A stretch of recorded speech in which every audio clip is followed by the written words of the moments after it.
Josh Thompson here, owner of Mufasa Moving, and I want to talk about how to compare quotes with different moving companies. This process can be a little daunting and kind of deceptive at times. The best way to do it is to look at the hourly cost that each company is quoting you. If you have company A come in and they're quoting you $1,500 for 4 guys to come out and work for 5 hours, and their hourly rate is $300 an hour, you look at that $1,500 cost and you're like, wow, $1,500, that sounds pretty reasonable. But then you have company B that comes out and they're quoting you $2,400, but they think it's gonna go 8 hours at the same $300 hourly rate. While company A still says $1,500, their hourly rate is the same. And so sometimes it can be, oh, this person is $900 more expensive, when the reality of the situation is their hourly cost is the same. They just have different ideas as to how long the move is gonna take.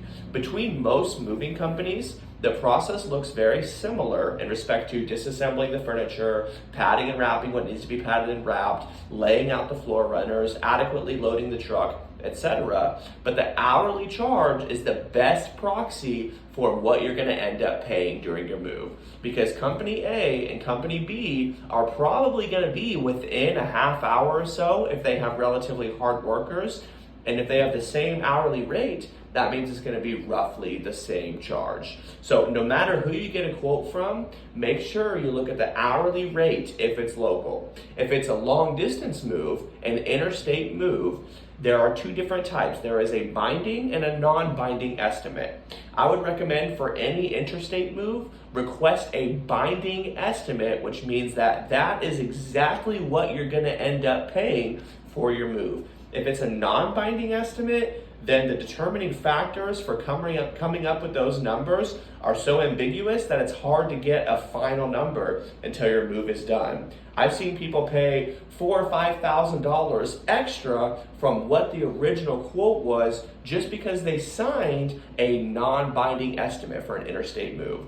So if it's a long distance move, request a binding estimate. That's the type that we give to all of our customers so that they know exactly what to budget for. If it's a local move, look at the hourly rate so you can best assess how long the move is going to take. Thank you so much, and I hope your move goes well.